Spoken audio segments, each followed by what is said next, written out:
Welcome to the channel everybody, thank you for clicking on this video. In today's video we're going to be looking at the Sony 6400, looking to see if it's still a great camera in 2021, going forward into 2022, but more importantly looking at one issue I'm having with this camera right now. Let's run that intro.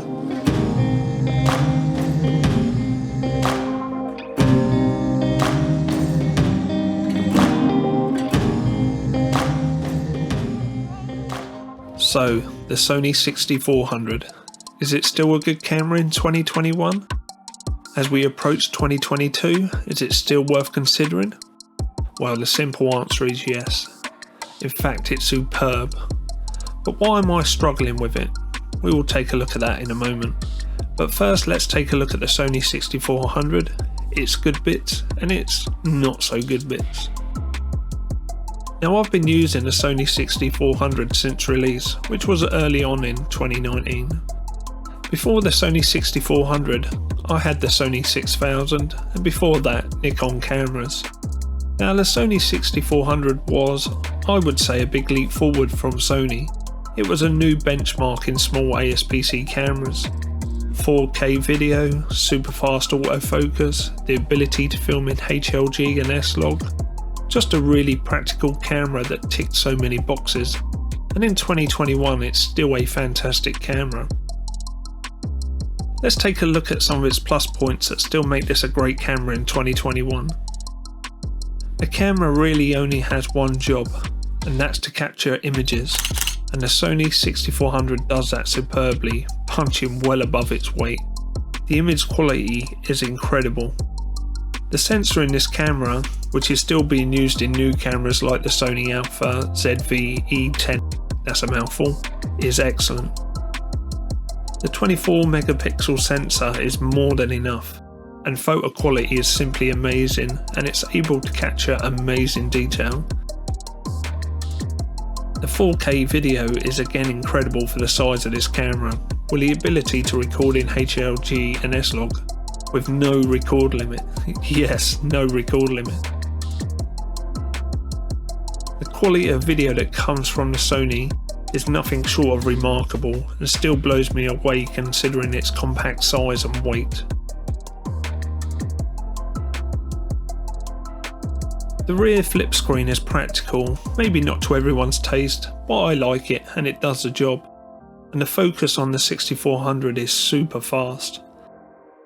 The amount of lenses you can buy for the Sony E-mount has now increased massively since release and now offers a huge range to choose from. In the UK, the Sony 6400 still retails for around £1,000 with the kit lens, which is a similar price to what I paid 2.5 years ago, showing that it's holding its price really well. I think it's a fair price when you compare it to more expensive models for what you're getting. Now let's take a look at some of the things that are not so good on the Sony 6400. Stabilization. There isn't any built-in stabilization on the Sony 6400, and that is probably its biggest downside in 2021. It's a shame Sony hasn't given us a firmware update with some kind of digital stabilization, which I believe could be added, just like they have in the Sony Alpha ZV-E10.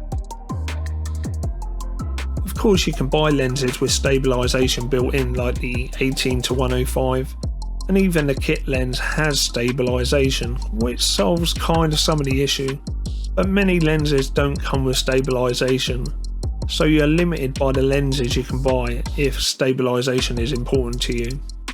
It's also worth noting that the lens stabilization isn't class leading and not the best. The next issue is rolling shutter. The less we talk about this, the better. This is a big weakness of the Sony 6400. Rolling shutter on this model is poor.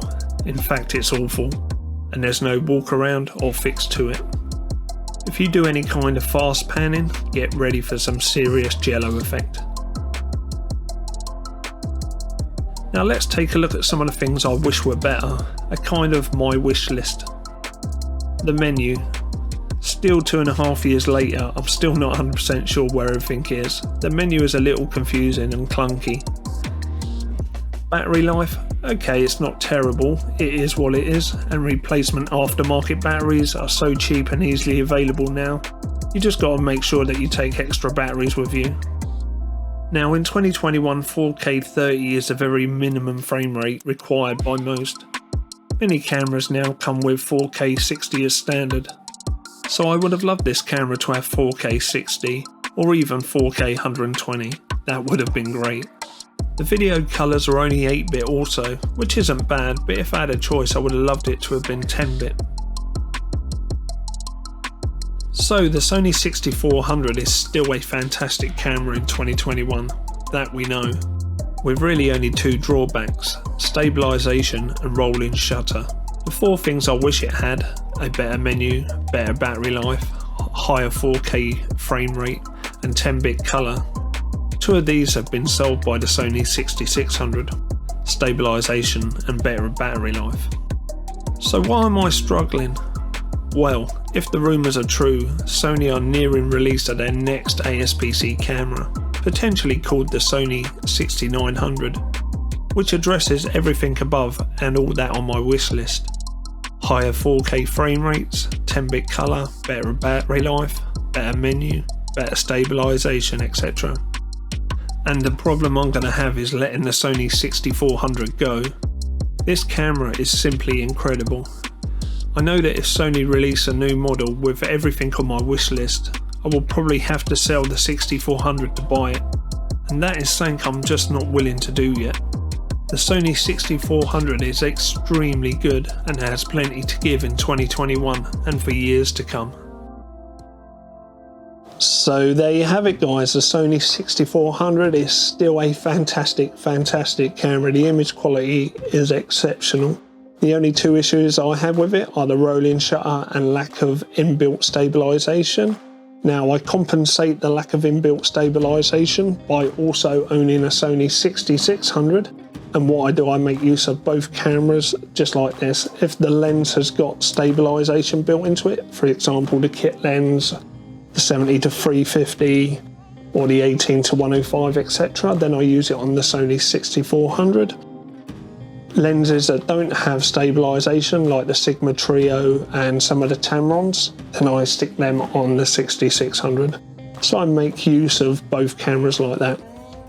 But Sony are apparently coming out with the next ASPC camera really soon, and it's meant to be, well, I wish they wouldn't, because I do not want to get rid of the Sony 6400, but apparently it ticks all my wish list.